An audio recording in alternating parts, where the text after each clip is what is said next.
Finally మొత్తానికి ఈ year లో one of the most awaited action films కి సంబంధించిన టీజర్ రిలీజ్ చేశారు. యాక్చువల్ గా ఈ టీజర్ తోటి ఆ క్యాన్వాస్ ఈవెంట్ లో సంబంధించిన మెయిన్ డీటెయిలింగ్ ఏ విధంగా ఉండబోతుందని చెప్పి బాగా ఎక్సైట్ అయ్యాను. బట్ మేకర్స్ ఇంటెన్షనల్ గా ఇలా చేశారో లేదు తెలియదు కానీ ఈ యూనిక్ ఐడియాకి తగ్గట్టు టీజర్ కట్ ని ఎడిట్ చేయకుండా ఒక రెగ్యులర్ యాక్షన్ మాస్ టైప్ లో ఎడిట్ చేశారు. సో ఆ కాన్సెప్ట్ కి తగ్గట్టే టీజర్ కట్ ని కూడా యూనిక్ గా ఎడిట్ చేయాల్సింది అనిపించింది నాకైతే. ఆఫ్ కోర్స్ చాలా యాక్షన్ ఫిల్మ్స్ యొక్క టీజర్ కట్స్ మనం అబ్జర్వ్ చేస్తే అసలు ఏం డీటెయిలింగ్ ఉండదు. కంప్లీట్ గా నార్మల్ గా యాక్షన్ సీన్స్ ని ఫాస్ట్ గా కట్ చేసి వదిలేస్తారు. ఆ విధంగా మాస్ ఆడియన్స్ కి అండ్ యాక్షన్ లవర్స్ కి బాగా హైప్ జనరేట్ చేస్తుంది. కాకపోతే ఈ ఫిల్మ్ యొక్క యాక్షన్ కాన్సెప్ట్ అనేది డిఫరెంట్ కాబట్టి ఆ విధమైన డిఫరెంట్ కట్ ని ఎక్స్పెక్ట్ చేశా. Anyway still director Ali Abbas Zafar మీద చాలా హోప్స్ ఉన్నాయి. చూడడానికి యాక్షన్ సీన్స్ గానీ ఆ సెట్ పీసెస్ గానీ టేకింగ్ మాత్రం చాలా అద్భుతంగానే కనిపిస్తుంది. సో ఇక రివ్యూ అయింది కాబట్టి టీజర్ లో ఉన్న డీటెయిలింగ్ గురించి క్లారిటీగా తెలుసుకుందాం. కొన్ని డీటెయిల్స్ అయితే వాళ్ళు ఫాస్ట్ గా కట్ చేసినప్పటికీ కొంత ప్లాట్ గురించి రివీల్ చేశారు. బట్ కొన్ని సీన్స్ కన్ఫ్యూజన్ గానే అలానే వదిలేశారు. ఎందుకంటే టీజర్ కాబట్టి మొత్తం మనకి డీటెయిల్ గా చెప్పలేరు కదా. ఈవెన్ ట్రైలర్ లో కూడా దాన్ని మిస్లీడ్ చేయొచ్చు. కంప్లీట్ గా ప్లాట్ గురించి చూపించుకోవచ్చు అని చెప్పి అనుకుంటున్నాను. ఇది మంచి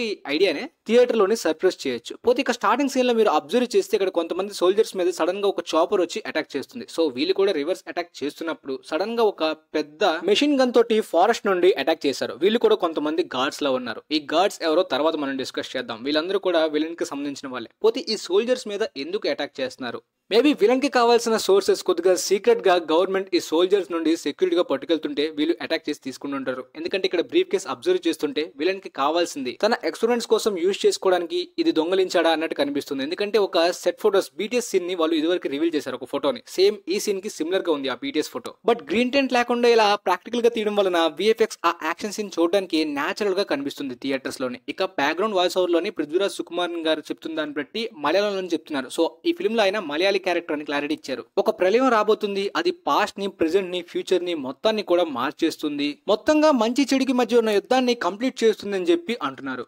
ఇక్కడ ఆయన ఎక్స్పెరిమెంట్స్ గానీ ఆ రోబోట్స్ గానీ మనం క్లియర్ గా చూడొచ్చు. ఫిల్మ్ లోని ఆయన ఒక మ్యాడ్ సైంటిస్ట్ గా రోబోటిక్స్ విలన్ క్యారెక్టర్ లో కనిపించబోతున్నారు. ఇండియాలో ఇది మొదటిసారి. ఇక్కడ ఆ రోబోట్ ని అబ్జర్వ్ చేస్తుంటే మనకి కొద్దిగా పృథ్వీరాజ్ సుకుమార్ గారి ఫేస్ కనిపిస్తుంది. సో మేబీ ఆయన ఒక క్లోన్ గా ఈ రోబోట్ ని యూజ్ చేస్తాడు. సో మనకి లాంగ్ హెయిర్ తో కనిపించి ఆ మాస్క్ పెట్టుకుంది ఈ రోబోట్ అనుకుంటున్నాను. అతను ఫేస్ కవర్ చేయాలనుకుంటే నిజంగా ఈ రోబోట్ కి అతని ఫేస్ ని పెట్టాల్సిన అవసరం లేదు. మరి చూద్దాం ఫిల్మ్ లో ఎందుకని ఎలా జరుగుతుందో క్లారిటీగా. కొన్ని డీటెయిల్స్ ని క్లారిటీగా చెప్పకుండా ఫాస్ట్ గా ఎడిట్ చేసినప్పటికీ నేనైతే కొన్ని ప్రిడిక్షన్స్ గమనించాను.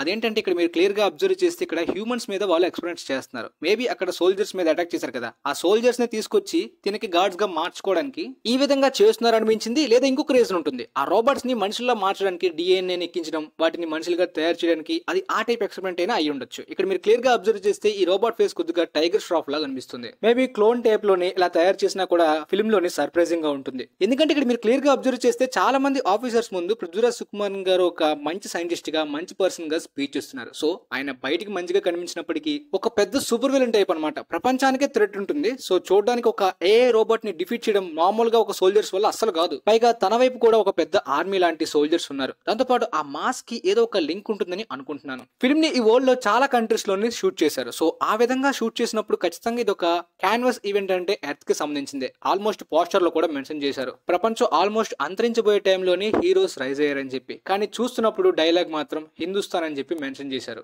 ఇది మిస్లీడ్ చేయడానికో దేనికో తెలియదు కానీ దాని వల్ల కొద్దిగా రొటీన్ వైబ్ వస్తుంది. సో ఆ డైలాగ్ అంతవరకు బాగుంది, చాలా బ్యాడాస్ గా ఉంది. సో ఆ ఒక్క డైలాగ్ వల్లనే ఏంటి అని చెప్పి ఈ పేట్రియాటిజం అనేది మన కంట్రీకి అవసరమే. ఫిల్మ్స్ లో చూపించడం, మన హీరోస్ ను ఒక సోల్జర్స్ లో చూపించడం అందరికీ కూడా బాగుంటుంది గూస్ బంప్స్ పరంగా. కాకపోతే ప్రతిసారి అదే విధంగా పెడుతుంటే అదర్ కంట్రీస్ లో ఈ నేషనలిజం వల్ల కాంట్రవర్సీ అవుతుంది. రొటీన్ గా కూడా వాళ్ళకి అనిపిస్తుంది. రీసెంట్ గా ఫైటర్ ఫిల్మ్ ని గల్ఫ్ కంట్రీస్ లోని బ్యాన్ చేయడానికి కూడా ఇదే మెయిన్ రీజన్. సో ఇక సోల్జర్స్ ని ఇక్కడ సూపర్ హీరోలో చూపించారు. టైగర్ ష్రాఫ్ డైలాగ్ ప్రకారం అయితే దిల్ సే సోల్జర్ దిమాగ్ సే సైతాన్ హే అన్నాడు. అంటే మంచిగా ఉంటే సోల్జర్ లాంటి వాళ్ళం, అంటే హార్ట్లీగా తీసుకుంటే, ఒకవేళ బ్రెయిన్ పరంగా తీసుకుంటే మాత్రం ఒక ఈవిల్ టైప్ లో ఉంటామని. తప్పించుకోవడానికి ప్రికాషన్స్ తీసుకో, మేము హిందుస్థాన్లం అని చెప్పి డైలాగ్ ఉంది అక్షయ్ కుమార్ ది. ఈ సీన్, ఈ యాక్షన్ సెట్ పీసెస్ చూస్తుంటే నాకు తెలిసింది వీళ్ళిద్దరిది ఎంట్రన్స్ అనుకుంటున్నాను. అంటే వీళ్ళు ఒక రెస్క్యూ టీమ్ లాగా ఇక్కడికి వచ్చారా అన్నట్టు కనిపిస్తుంది. ఎందుకంటే ఇక్కడ బ్లాస్ట్లు జరుగుతున్నాయి కదా, మీరు ఇక్కడ క్లియర్ గా అబ్జర్వ్ చేస్తే వాళ్ళు జంప్ అవుతున్న టైంలోని ఇక్కడ కొంతమంది ఎస్కేప్ అవ్వడానికి కూడా ట్రై చేస్తున్నారు. ఇక్కడ బ్యాక్ వాల్ బ్రేక్ అవుతుంది కదా పెద్ద బ్లాస్ట్ అవుతూ. సో నాకు తెలిసి ఇది బ్యాక్ నుండి అటాక్ చేసినట్టు మనకి ఆల్రెడీ టీజర్ లో ఒక సీన్ లోని చూపించారనమాట. సో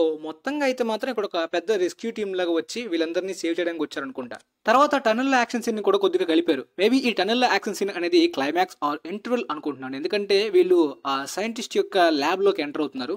వీళ్ళ డియో మనకు చూడడానికి ఎలా ఉంటుందంటే బ్యాడ్ బాయ్స్ చూసారు కదా, కొద్దిగా చూడడానికి కామెడీ టైటిల్ పెడతారు. ఈ ఫిల్మ్ కూడా బడమియా చోటమియా అని చెప్పి ఒక కామెడీ ఫిల్మ్ టైటిల్ పెట్టినప్పటికీ మొత్తం జరుగుతుందంతా కూడా ఒక పెద్ద క్యాన్వస్ బిగ్ ఈవెంట్ లాంటి యాక్షన్ సినిమా. అక్కడ యాక్షన్ డైరెక్టర్ మైకిల్ బే అయితే ఇక్కడ అలీ అబ్బాస్ జఫర్. ఈ సీన్ చూసిన తర్వాత ఇదేంటి వీళ్ళు వాళ్ళ అంటే ఏ రోబోట్సే గన్ తోటి వాళ్ళ మనుషుల్ని షూట్ చేస్తుంది అనుకున్నాను. తర్వాత ఫాస్ట్ గా కట్ చేసిన తర్వాత స్లో చేసి చూసాను, షూట్ చేస్తుంది వీళ్ళే అని చెప్పి. నిజంగా అలీ అబ్బాస్ జఫర్ తనలో ఉన్న యాక్షన్ స్కిల్స్ ని కొద్దిగా యాక్షన్ టేకింగ్ ఆయన బాగా యూనిక్ గా తీస్తాడు. సో సినిమాలో ఖచ్చితంగా అలాంటి యాక్షన్ సెట్ పీసెస్ అలాంటి యూనిక్ సీన్స్ ని టేకింగ్ ని ఎక్స్పెక్ట్ చేస్తున్నాయి ఎక్కువగా. తర్వాత ఈ యారో బో సీన్ అయితే బాగా నచ్చింది. యాక్చువల్ గా ఒక బీటీఎస్ పిక్ ని వాళ్ళు ఇంత ముందు రిలీజ్ చేశారు, సేమ్ దీనికి సిమిలర్ గా ఉంటుంది. చాలా యూనిక్ గా ఉందన్నమాట. ఇలాంటి యాక్షన్ సీన్స్ కూడా ఫిల్మ్ లో పెడితే కొద్దిగా ఫ్రెష్ గా ఉంటుంది అనమాట. ఇలాంటి unique action set pieces big screen మీద చూస్తుంటే ఇండియన్ సినిమాలో చాలా మంది ఫిల్మ్ లవర్స్ కి యాక్షన్ లవర్స్ కి నచ్చుతాయి. Of course Tiger Shroff action skills చాలా పూర్ గా ఉంటాయి అనమాట. కానీ ఇలాంటి ఒక ఎక్స్ప్రెషన్ లేని యాక్టింగ్ స్కోప్ లేని యాక్షన్ రోల్స్ కి మాత్రమే పనికొస్తాడు. ఒక రోబోట్ లో ఉంటాడు, అన్ని స్టంట్స్ ని యాక్షన్ సీన్స్ ని అన్ని టైప్ మార్షల్ ఆర్ట్స్ కూడా ఆయనకొచ్చు. So facial expressions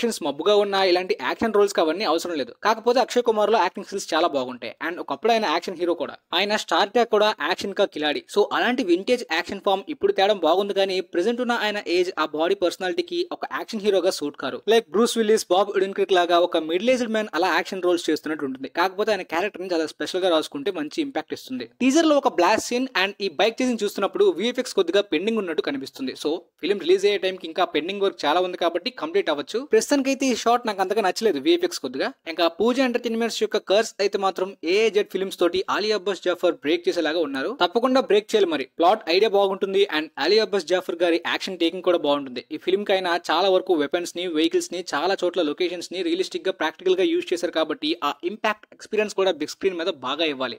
tiger Shroff గురించి తెలియదు కానీ అక్షయ్ కుమార్ గారికి మాత్రం ఇది ఒక పెద్ద మాస్ కంబ్యాక్ అయ్యేలాగా ఉంది. ఎందుకంటే ప్రీవియస్ గా అయిన సూర్యవంశి చాలా పెద్ద మాస్ హిట్ అయిందనమాట. లాక్డౌన్ తర్వాత వచ్చి ఆ ఇయర్ లో హైయెస్ట్ గ్రాసింగ్ బాలీవుడ్ ఫిల్మ్ గా అది నిలిచింది. కానీ ప్రీవియస్ గా ఆయన చిన్న ఎక్స్పెరిమెంట్స్ చేయడం వల్ల నా కంప్లీట్ గా ఆయన బాక్స్ ఆఫీస్ పొటెన్షియల్ పోయేలాంటి రిజల్ట్స్ వచ్చినా ఆయన పట్టించుకోలేదు. నాకైతే బాక్స్ ఆఫీస్ తో పని లేదు, నాకు స్క్రిప్ట్ నచ్చితే అదొక థాట్ ప్రూవింగ్ అనిపిస్తే నేను స్టార్ డమ్ ని పట్టించుకోకుండా చేస్తా అన్నారు. Oh My God 2 super hit అయినప్పటికీ ఇది ఒక పెద్ద mass action commercial blockbuster comeback అయ్యే ఛాన్స్ చాలా ఎక్కువగా ఉంది. సో ఆయన ఒక స్మాల్ బడ్జెట్ ఫిల్మ్స్ వదిలేసి ఇలాంటి పెద్ద ఫిల్మ్స్ చేస్తే ఖచ్చితంగా క్రౌడ్ ని చేయగలరు. పైగా అలీ అబ్బాస్ జఫర్ గారితో కాంబినేషన్ అండ్ సినిమాకున్న పొటెన్షియల్ ని, ఆ హైప్ ని అస్సలు మిస్యూజ్ చేయకూడదని చెప్పి నేను అనుకుంటున్నాను. ఈ ఈద్ కి ఏప్రిల్ 10th టైం ని ఫిల్మ్ రిలీజ్ చేయడానికి ప్లాన్ చేసుకున్నారు వరల్డ్ వైడ్ గా. దేవరా ఆ టైంలో ఉండాలి, బట్ ప్రస్తుతానికి పోస్ట్ పోన్ అని న్యూస్ వస్తుంది. అది ఎందుకు క్లారిటీ ఇంకొక వీడియో చేస్తా. అజయ్ దేవగన్ గారి మైదాన్ ఫిల్మ్ కూడా ఆ టైంలో రిలీజ్ కాబోతుంది. అది ఒక నార్మల్ డ్రామాలా కాకుండా ఒక స్పోర్ట్స్ డ్రామాలో ఉండబోతుంది కాబట్టి ఏమైనా ఇంపాక్ట్ చూపిస్తుందో లేదు చూడాలి క్లాష్ టైంలో. ఈ ఫిల్మ్ కూడా చాలా లాంగ్వేజెస్ లో డబ్ అవుతున్నట్టు చూపించారు. సో ఈ రెండు ఫిల్మ్స్ కూడా ఓన్లీ ఈద్ కి సల్మాన్ ఖాన్ లేని లోటు బాలీవుడ్ కి కాదు ఇండియన్ వైడ్ గా కూడా తీరుస్తారా లేదనేది చూడాలి.